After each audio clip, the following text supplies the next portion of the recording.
면의 우리말인 국수. 국수는 인류 최초의 문명이 발생한 메소포타미아 문명에서 탄생한 것으로 전해지고 있다. 풍부한 양의 곡물을 생산할 수 있는 비옥한 환경 탓에 이 지역 사람들은 곡물을 이용해 국수를 만들게 된 것이다. 이렇게 만들어진 국수는 실크로드를 통해 아시아로 깊숙이 전파됐고 이후 각 나라의 입맛에 맞게 각기 다른 조리법과 형태로 발전했다. 오늘날 세계 각국에서 다양한 이름으로 사랑받고 있는 국수. 국민 1인당 한 해 평균 13kg의 국수 요리를 소비하고 있는 우리나라에서 국수는 어떤 이야기를 담고 있을까?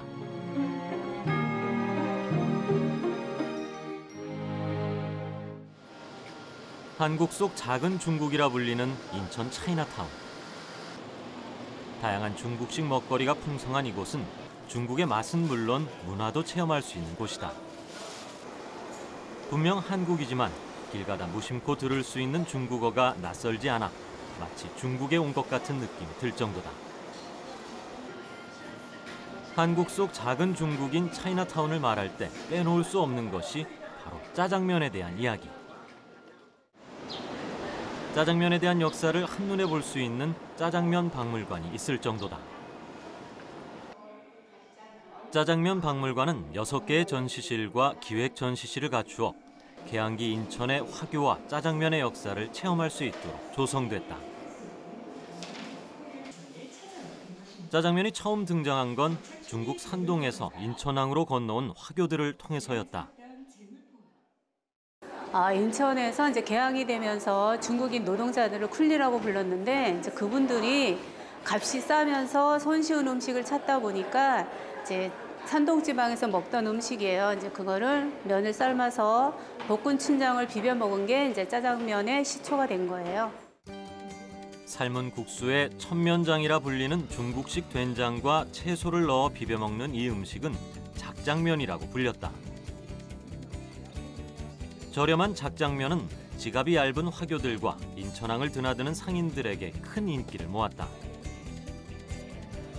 당시 물기가 부족했던 작장면에 캐러멜이 첨가된 춘장이 개발되면서 오늘날의 짜장면으로 변화했다. 졸업식을 마치고 가족들과 함께 짜장면을 즐기는 일이 자연스러운 문화가 될 정도로 이때부터 국민음식 반열에 올랐다. 부둣가 끼니거리에서 국민음식이 된 짜장면. 지금은 어떻게 달라졌을까? 인천 차이나타운에 위치한 한 중국 음식 전문점. 언제나 손님들로 문전성시를 이루는 곳이다.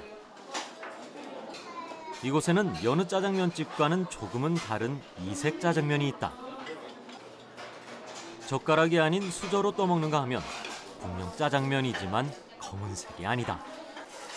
일명 백짜장으로 불리는 이곳의 대표 메뉴는 바로 하얀 짜장면.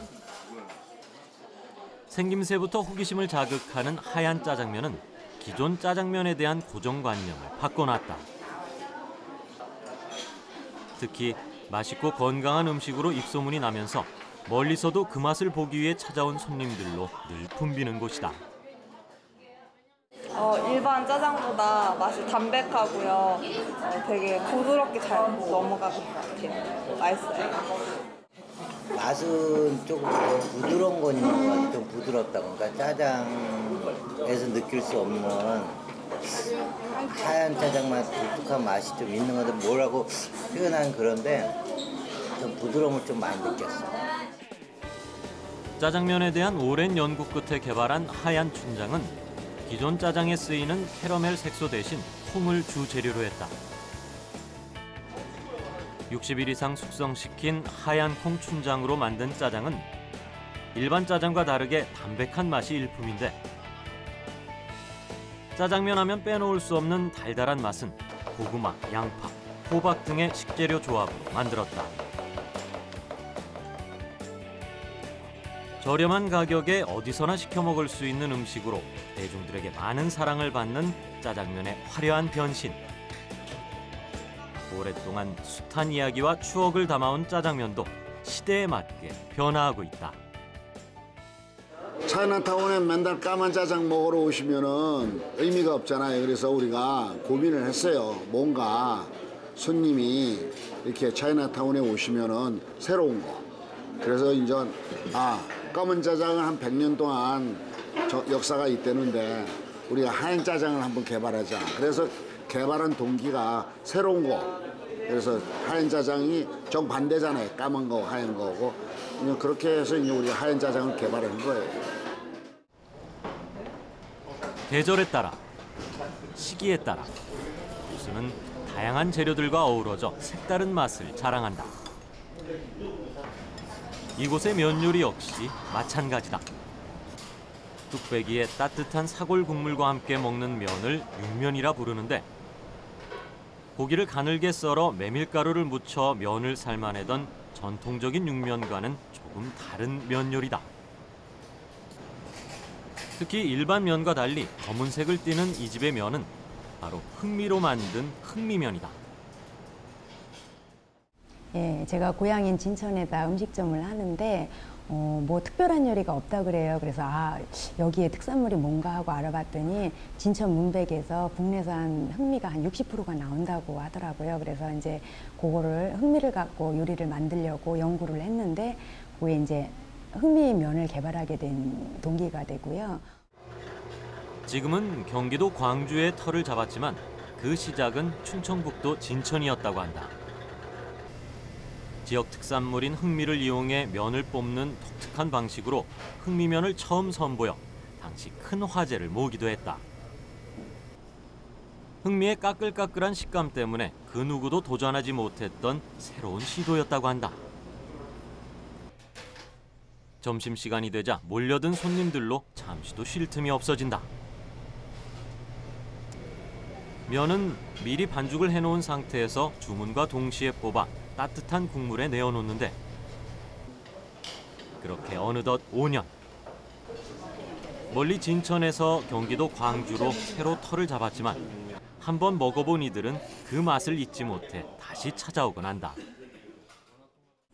네, 진짜 면이 정말 탱글탱글하고 입안에 넘어가는 게 정말 좀 따뜻하면서도 너무 맛있었어요. 정말 맛있어요. 그리고 국물도 너무 시원하고 좀 뭐라고요? 철학이 좀 담겨 있는 것 같아요, 음식에. 이 집에서 쓰는 흑미면은 하루아침에 뚝딱 만들어내는 면이 아니다.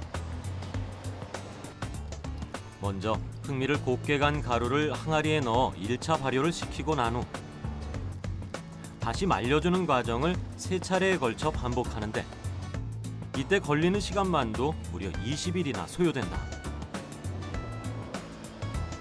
이렇게 발효된 흑미가루는 전분화시키는 과정에서 물이 빠져나온다. 이 물을 버리지 않고 두었다가 발효시킨 흑미가루에 전분을 섞어 반죽할 때 함께 넣어 반죽을 한다. 흑미를 발효를 시켜서 하다 보면은 흑미 물이 빠져요. 그러면은 그 물이 안토시아닌 물이거든요. 근데 그게 상당히 영양가가 높고 좋은 건데 좋은 안토시아닌 물을 다 빼버리고 하면 의미가 없는 것 같아서 그거를 다시 부어서 요리를 만드는 거예요. 반죽이 끝나면 제면기에 넣어 면을 뽑는다.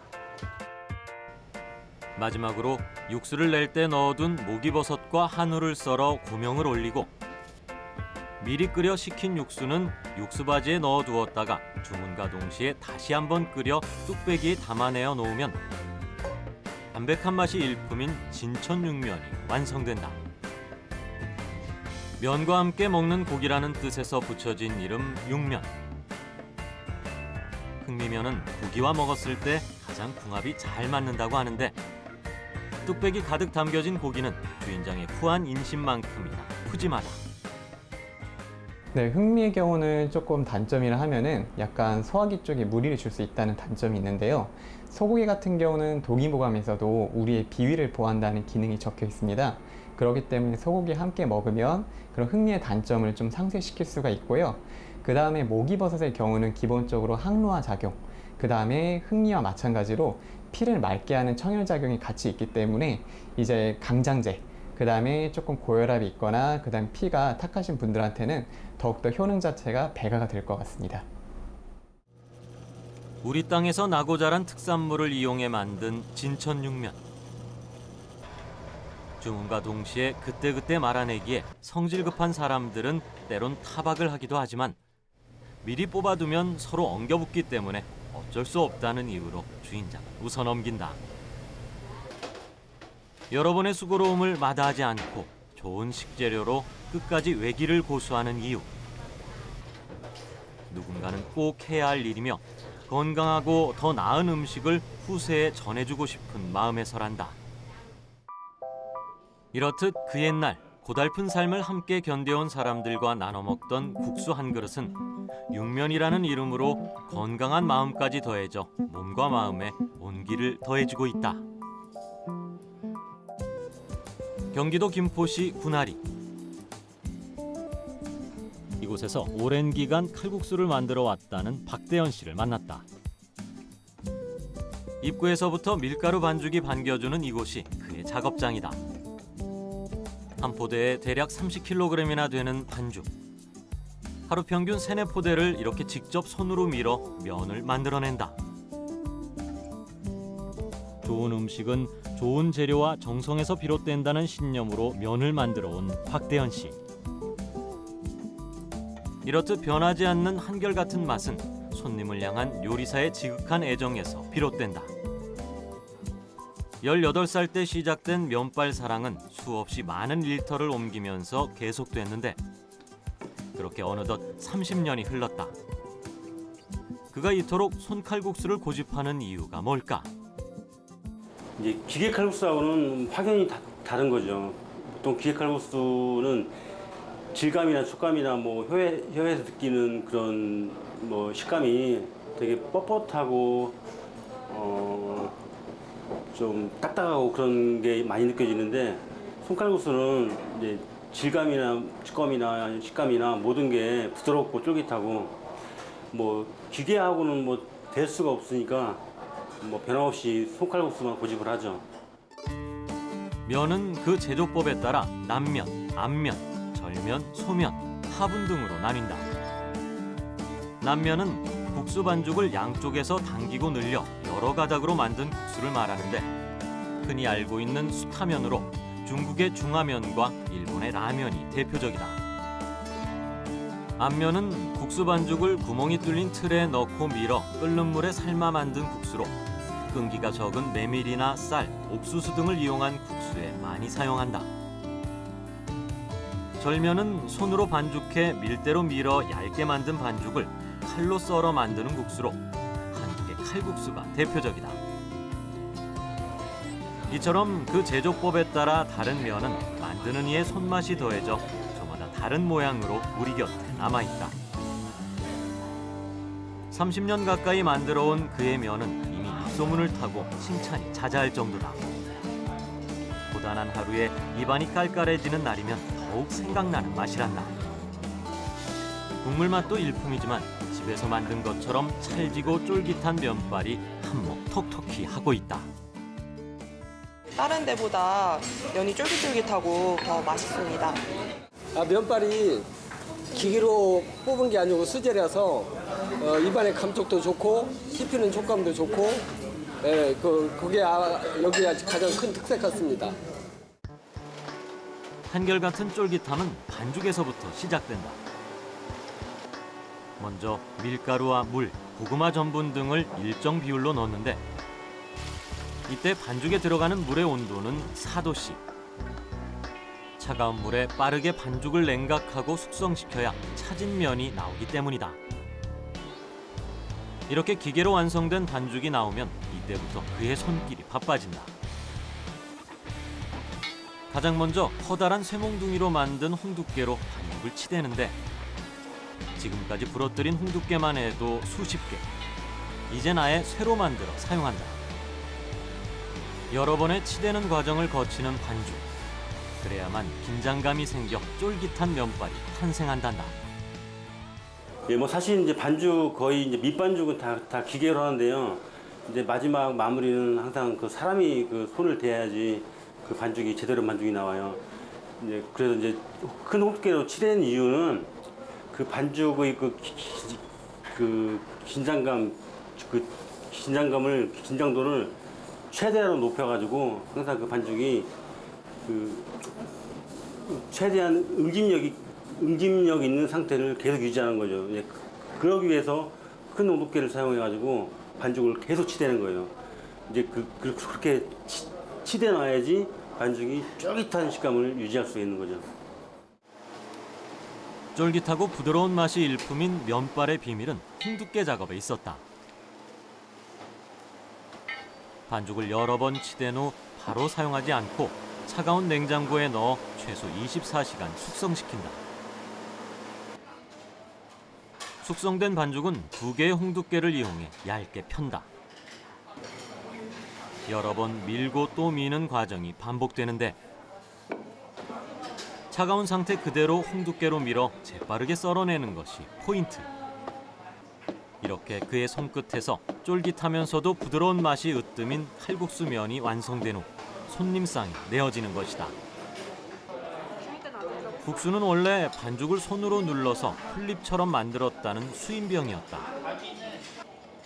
칼국수라는 이름은 칼로 썬다고 해서 붙여진 이름.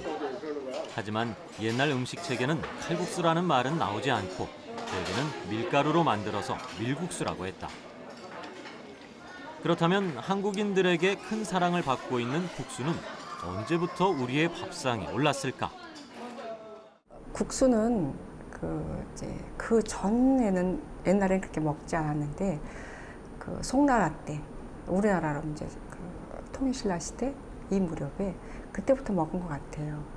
송나라 사신 그 서궁이 지은 고려 도경에 보면 우리나라 사람들이 면을 먹는다라는 기록이 있어서 한 1100년 그때부터 저희가 면 요리를 먹어왔어요. 국수가 처음 기록된 고려 도경을 보면 사신을 접대하는 음식 중 첫선에 꼽는 것이 국수였다. 그런데 밀은 수입해야 할 만큼 부족했기 때문에 큰 잔치 때만 먹는다고 적고 있다. 당시 밀가루는 귀한 가루라 해서 진가루라고 불렀을 정도다. 고려시대에는 밀가루로 만든 국수는 성례 때가 아니면 먹지 못하던 귀한 음식이었고 가까이 조선의 역사를 보면 임금이나 양반, 권력자와 부자의 점심상에 주로 국수가 올랐다고 전해진다. 지금이야 흔한 음식이 돼버렸지만 이렇게 국수는 과거 귀한 대접받던 잔치 음식이었던 것이다. 그렇다면 그 조리법은 지금과 어떻게 달랐을까? 이제 한 1600년대 나온 그 음식 지미방이라는 한글 최초 조리서예요. 거기를 보면 이제 이 난면이 나와 있거든요. 그 당시는 이제 꽁고기를 육수를 내서 그래서 이제 국수를 이렇게 말아 먹었던 것 같아요. 그러다가 이제 한 1800년대로 넘어오면서 시의 전서나 귀합 총서란 책에 보면 이제 좀 다양한 면이 보여요. 그래서 그 장국 냉면이라든지 무슨 깻국 국수라든지 뭐 나화, 뭐 창면 이런 좀 특별한 면이 보이기 시작합니다.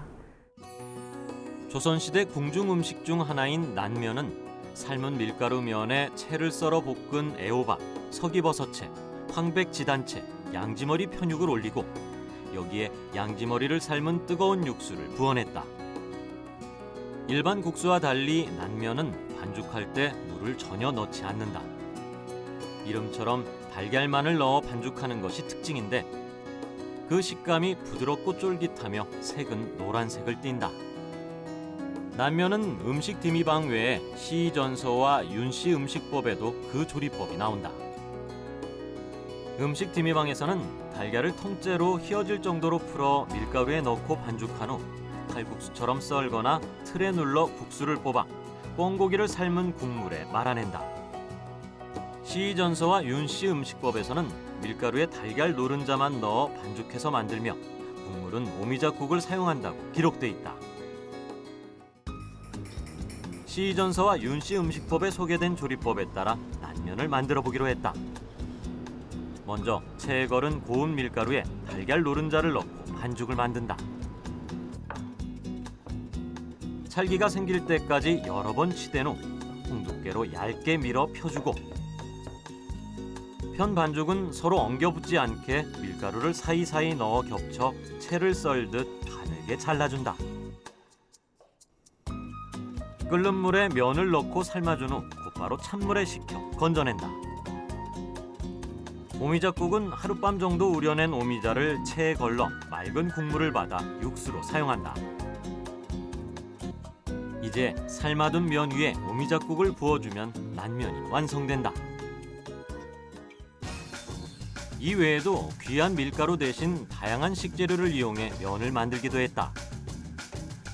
밀가루가 고기보다 더 대접받던 시절에는 고기를 가늘게 썰어 메밀가루를 묻혀 면을 삶아내던 육면이 있었다.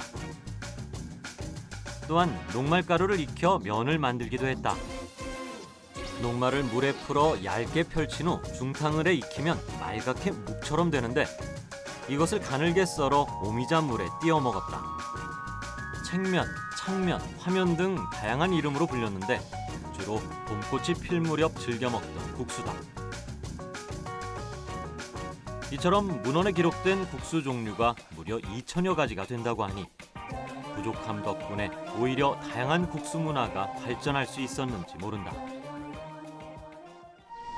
경상북도 안동시 광덕리. 예전엔 밀 자체가 귀했으니 양반이라도 아무 때나 쉽게 국수를 만들어 먹을 수는 없었다. 그래도 손님이 찾아오면 국수가 상에 오르곤 했는데 예로부터 안동에서는 손님 접대용 국수가 있다. 여름철 귀한 손님이 오면 상에 올렸던 바로 건진국수다.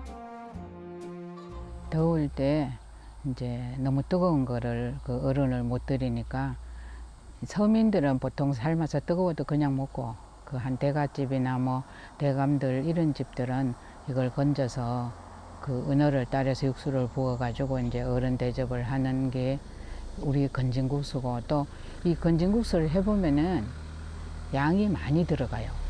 그냥 삶아서 퍼주는 것보다 건져서 넣기 때문에 그 옛날에 못 살 때는 그것도 잘 못해 못 사는 집은 잘 사는 집이래야 그것도 건져. 그래서 그렇게 해요. 이곳에서 만난 박재숙 할머니는 어렸을 때부터 어머니가 해주던 건진국수를 어깨너머로 보고 배웠다. 건진국수를 만들기 위해선 먼저 국수면을 뽑아야 한다.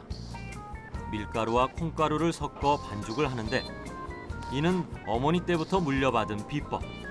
온전히 어머니의 내공에 따랐다. 국수는 면을 만드는 과정이 중요하다. 이어서 반죽을 안반에 올려 홍두깨를 이용해 종이장처럼 얇게 민다. 22살에 시집온 할머니에게 시댁 어르신들은 제일 먼저 낡은 안반과 홍두깨부터 물려주셨다고 한다. 우리 시아버지가 이제 처음에 이제 살림 났을 때 그거를 만들어서 이제 쓰시다가 돌아가시고 난 뒤에 이제 내가 물려받았는데 그거 만든 거는 안반은 소나무로 했고 홍두깨는 박달나무로 만들었다고 말씀하시더라고요. 안반과 홍두깨가 길면 길수록 더 얇은 국숫가락을 얻을 수 있다고 하는데 바닥에 글씨가 비칠 정도로 얇게 밀어야 한다고 하니 보통 정성으로는 엄두도 못 낼 일이다. 면은 최대한 가늘게 썰어야 한다. 그 옛날 면발의 굵기가 솜씨를 가늠하는 잣대가 됐다고 한다. 쌀밥 먹는 게 소원이었던 시절에도 국수를 미는 날은 참 반가웠다. 어머니가 국수를 썰면 아이들은 그 옆에 딱 붙어 앉아 있곤 했는데 바로 이걸 챙기기 위해서다. 국수를 썰고 남은 짜투리, 바로 국수꼬랭이다. 국수를 미는 날이면 아이들은 국수꼬랭이를 굽느라 손이며 얼굴이며 검댕이로 얼룩지곤 했다. 변변한 간식거리가 없던 그 시절, 잘 구워진 국수꼬랭이는 국수하는 날의 횡재였다. 그 국수를 할 때 우리 친정에서는 6남매고 이 시집에서는 8남매인데 국수하는 옆에 그냥 바라고 앉아서 그 꼬랭이 달라고 그러면 이제 우리 그 안노친도 썰다가 자식들이 쭉 있으니까 그걸 다 못 썰고 그거를 이제 남겨서 구워 먹으라고 주죠.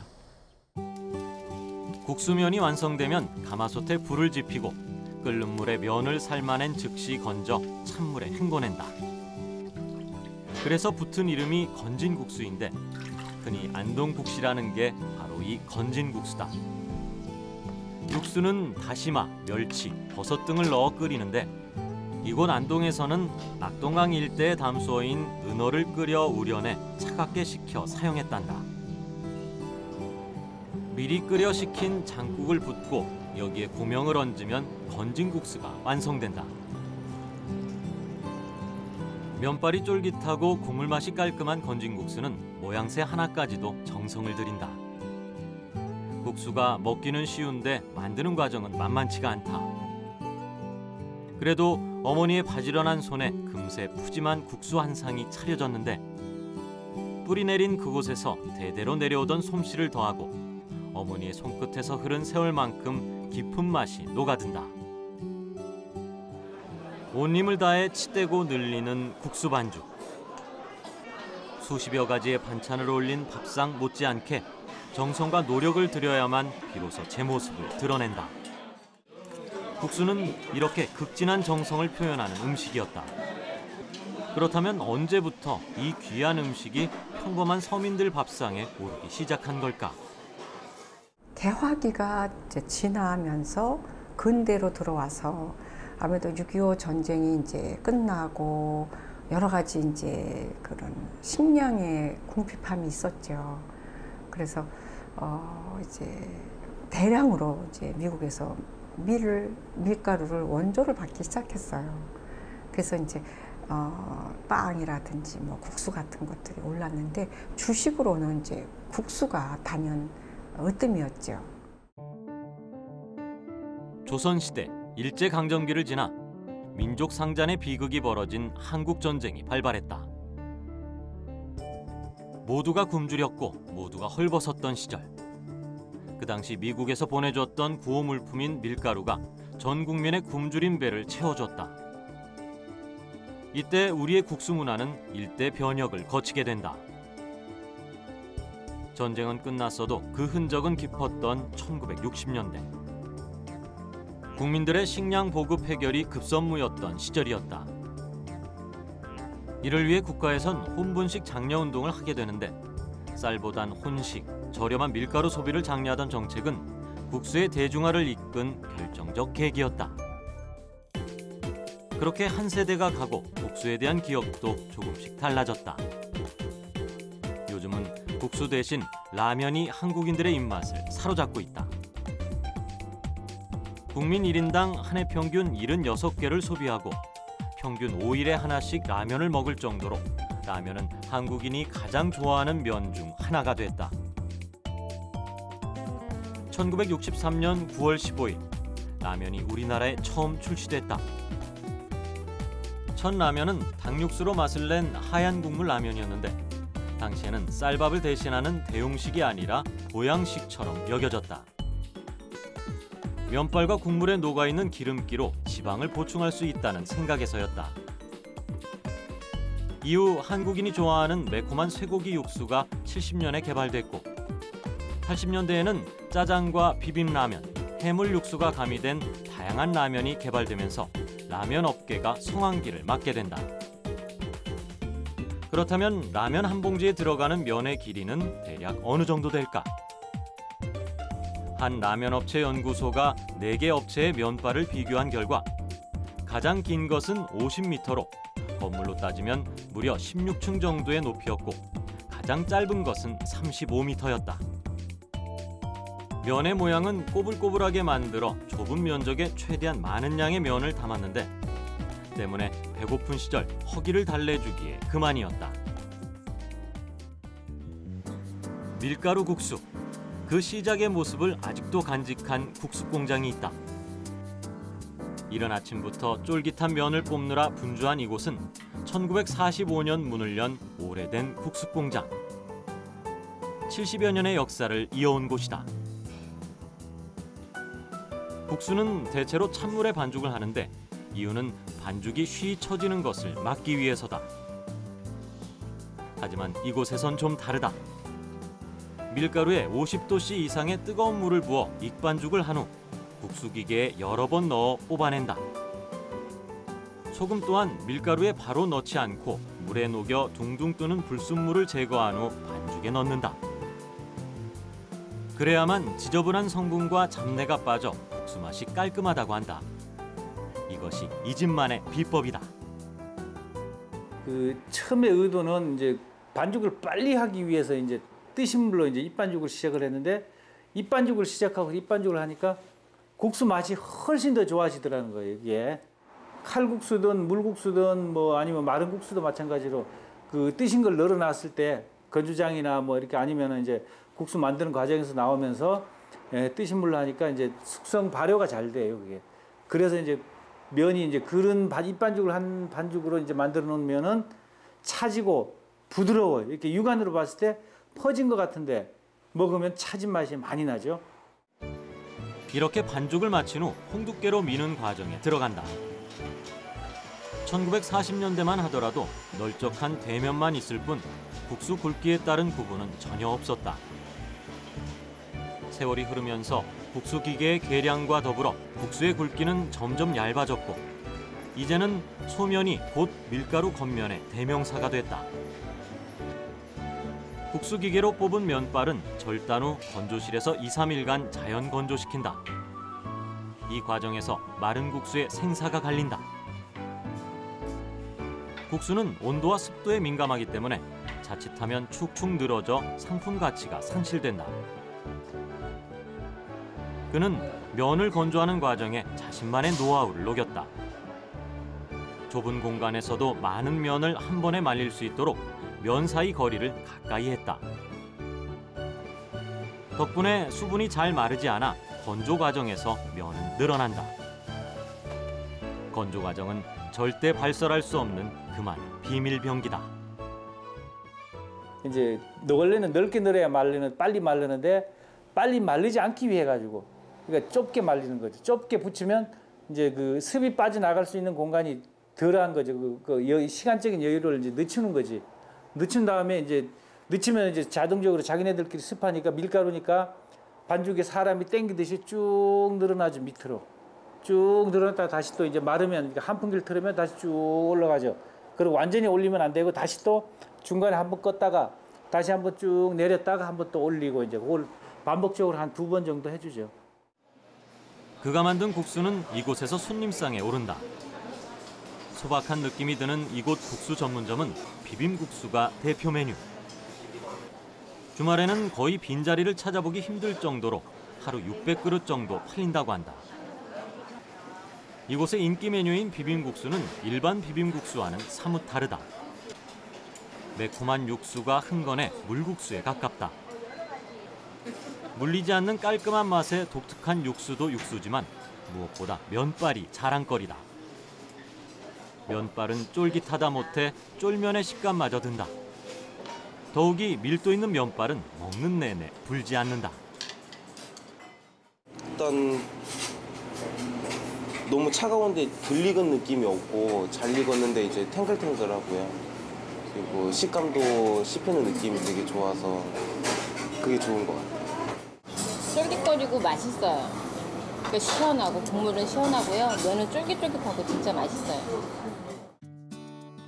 국수의 또 다른 이름으로 사찰에서는 낭화라 표현하기도 하고 숭소라 불리기도 했다. 음식을 탐하지 않는 스님도 절로 미소 짓게 만든다는 사찰의 면 요리는 또 어떤 이야기를 담고 있을까? 서울시 인사동 사찰음식문화체험관. 사찰 음식의 전통과 문화를 체험할 수 있는 이곳에서 공곡 스님을 만났다. 스님들에게는 지천에 있는 꽃이며 잎이며 땅에서 나는 모든 것이 훌륭한 식재료가 된다고 한다. 오늘은 연잎으로 국수를 만든다는데 이맘때 가장 많이 활용하는 것이 바로 연잎이다. 고운 자태와 향으로 즐거움을 주는 연잎은 미각의 기쁨도 선사해주는 고마운 존재다. 잎사귀로 국수를 만든다니 어떤 국수가 만들어질지 기대가 된다. 연국수는요, 스님들이 다 연꽃을 좋아하세요. 그렇듯이 연줄기에는 줄기나 뿌리에는 6개의 구멍이 있거든요. 그게 불교의 육바라밀을 상징하기도 하고요. 또 연꽃은 더러운 곳에 물들지 않는다는 철염 상정의 의미가 있습니다. 그러니까 이제 그런 좋은 의미를 담고 있는 식재료가 들어가는 국수이기 때문에 스님들이 더 좋아하시죠.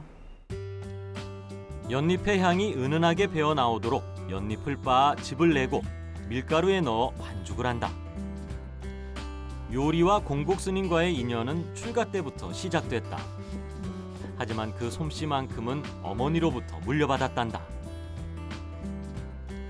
적당하게 찰기가 돌면 홍두깨로 얇게 밀어 면을 만든다. 사찰의 음식은 언제나 정갈하고 간소하다. 육수에는 마늘이나 파가 들어가지 않고 다시마, 감자, 표고버섯, 가죽으로 국물을 우려낸다. 네, 부처님 당시에부터 그 오신채를 쓰지 않는 것이 지금까지 절에 내려오는 내력입니다. 그래서 오신채를 파, 마늘, 달래, 헌거라는 그 오신채를 쓰고 있지 않습니다. 이렇게 우려낸 육수에 면을 넣어 삶아준 후 마지막으로 호박, 당근, 버섯 등 음양의 조화를 뜻하는 오방색의 고명을 얹으면 자연을 고스란히 담은 사찰의 연잎국수가 완성된다. 그 외에도 사찰에서는 여름철 보양식으로 참깨국수를 먹었다고 한다. 육식을 금하는 사찰에서는 콩과 깨 등으로 단백질을 보충하곤 했는데 특히 참깨의 단백질에는 필수 아미노산이 풍부하다고 한다. 참깨국수는 여름엔 차갑게, 겨울엔 뜨겁게 즐겼다. 이렇듯 사찰에는 다양한 국수가 존재했는데 그 이유는 스님들이 유독 국수를 좋아했기 때문이란다. 스님들이 국수를 얼마나 좋아하셨으면 노스님, 저희 노스님 하신 말씀에 의하면 해인사에서 국수를 했는데 스님들이 많이 드시려고 그걸 그릇이 적으니까 세숫대야를 들고 오시더라는 거예요. 그만큼 이제 스님들이 국수를 좋아하세요. 별로 특별할 것도 화려할 것도 없는 국수 반찬에는 부침개와 물김치가 빠지지 않았다. 산천에 있는 모든 것이 재료가 된 사찰의 면 요리에는 자연의 곡간이 준 고마움과 감사함이 담겨 있다. 전쟁 이후 밀가루가 싸게 들어오면서 밥보다 국수 먹는 날이 많아졌다. 늘 시간에 쫓기는 농부들에게는 더욱 고마운 한 끼였을 것이다. 그렇게 산과 들과 만난 국수는 우리 곁에 또 다른 모습으로 남아있다. 그저 자연에 순응하며 살아온 강원도 오지의 농부들. 이곳 농부의 국수에는 어떤 이야기가 담겨 있을까? 강원도 홍천에서 10년째 양봉장을 하고 있는 이관섭 씨를 만났다. 1년에 8드럼가량 받아내는 양봉잎. 하지만 지금은 잠시 벌들도 쉬는 계절이라고 한다. 한결 수월해진 요즘이지만 그래도 눈만 뜨면 이곳 양봉장에서 온종일을 보낸다. 오늘도 구석구석 손질하느라 이관섭 씨의 하루는 분주하기만 하다. 10년째 양봉일을 하고 있는 이관섭 씨에게도 국수에 얽힌 아주 특별한 추억이 있다고 한다. 그때는 너무 지겨우니까 막 끼니만 되면 겁이 나는 거야. 밀가루 음식이 나오니까. 국수, 수제비 여기다 이제 감자를 썰어 놓고 이게 좀 장국 끓여 먹고 그냥도 끓여 먹고 그러니까 끼니마다 거의 매 끼니마다 먹다시피 했지. 그거 아니면 나물을 먹어야 되니까. 그러니까 나물밥을 해 먹든가 나물국수 끓여 먹든가 해야 되니까. 잠시도 쉴 틈 없이 벌들과 함께 보내는 하루. 이 작은 한 통에 서식하는 벌들은 무려 2만 마리나 된단다. 1kg의 꿀을 얻기 위해서는 560만 개의 꽃을 찾는다고 하며 여왕벌을 중심으로 벌 한 통에 10에서 13kg의 꿀을 얻을 수 있다.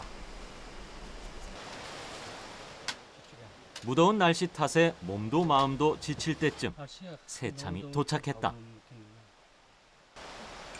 오늘의 새참 메뉴는 시원한 콩국수. 그런데 콩국수 위에 무언가 넣기 시작하는 이관섭 씨. 이게 벌 어린 유봉들을 먹이 살리는 키울 때 먹이는 그 화분이 먹이가 되는 거죠. 유봉들한테.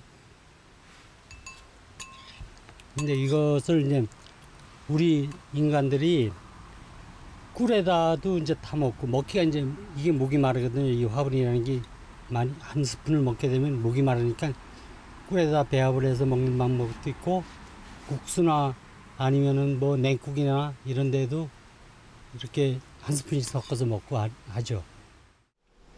과거에는 벌들을 위한 먹이로 사용했던 화분도 최근에는 그 관심이 높아지면서 찾는 이들도 크게 늘었다고 한다. 화분은 고대 신들이 영생을 누리기 위해 먹는 음식인 신찬으로 애용됐다고 한다. 또한 옛날부터 화분과 꿀을 건강과 젊음을 유지해주는 명약으로 애용해왔다. 물에 만 국수에 설탕 대신 이 화분을 고명 삼아 올려 먹으면 힘이 불끈 난단다. 화분의 경우는 옛날 고대 이집트에서 클레오파트라가 즐겨 먹거나 즐겨 발랐던 것으로도 유명한데요. 기본적으로 영양 상태를 많이 이렇게 북돋아주면서 피부 미용에도 많은 도움을 주면서 만약에 민간에서 사용을 많이 했었는데 보통 상처 치료, 그 다음에 염증 치료에도 이용을 해주고요. 그 다음에 만약에 음식을 드셨을 때 화분으로 그럴 때는 폐나 호흡기에 많은 도움을 주면서요. 그 다음에 위장관, 그 다음에 장 쪽, 이쪽에도 도움을 많이 준다고 볼 수 있습니다. 바쁘게 움직이던 일손을 잠시 멈추고 그가 특별한 국수 요리를 만들어주겠다고 나섰다. 큰 냄비에 고추장을 풀어 넣어 먹는 국수. 이곳 토박이들이 기억하는 추억의 맛이란다. 강원도에서 국수는 부식이 아닌 주식이었다. 넘쳐나는 들판의 제철 채소를 이용해 고추장을 풀고 면을 넣어 먹는 국수는 주머니 얄팍한 서민들에겐 최고의 식재료였다. 구멍가게 하나 없는 산골에서 자연은 곳간 그 자체였다. 없으면 없는 대로 살아왔다. 그래도 지천의 채소가 풍부하니 다행이었다. 모내기 할 때거나 새참이거나 아니면 뭐 끼니구나. 끼니를 때우기 위해서라거나 지금도 간혹 가다 보면 이제 그거를 군드레로 국수에다가 군드레를 말아서 고추장하고 된장을 풀어서 이렇게 해서 끓여주는 집도 있어요. 지금 현재도. 이제 그게 이제 손이 많이 가다 보니까 산에 나물 뜯으러 가야지, 뭐 갖다 말려야지, 묵나물 만들어야지 하다 보니까 지금들은 이제 많이들 안 하는데 지금도 여기 사람들은 그걸 특식으로 먹고 있어요. 지금은. 옛날엔 특식이 아니었지. 그때는 끼니를 때우기 위해서 먹었던 음식이죠. 그게. 어린 시절 맛으로 양으로 먹던 국수였다. 밥을 하는 것보다 시간도 적게 들고 양도 푸짐하니 하루가 금쪽 같은 이들에겐 금상첨화. 강도 높은 고된 일을 끝내고 먹는 한 그릇의 국수. 소박하지만 남부럽지 않은 만찬이었다. 가난한 시절 든든한 한 끼가 되어준 국수 한 그릇. 지금이야 지나간 추억이 됐지만 그 시간은 아직도 이곳 마을 사람들의 밥상에 고스란히 남아있다. 이렇듯 농부의 국수는 고된 노동의 든든한 위로였다. 세상 밖 일을 보다가 허기를 느낄 때면 생각나던 음식 국수. 가족을 그리는 마음에 국수 한 젓가락과 고향을 그리는 마음에 또 한 젓가락을 뜬다. 가난한 시절 든든한 한 끼가 되어준 국수 한 그릇이 별미가 되어버린 지금. 오랜 시간 살아온 삶의 풍경 따라 맛도 모양도 달라졌다. 앞으로 우리는 기다란 국수 가닥에 또 어떤 이야기를 담아낼까?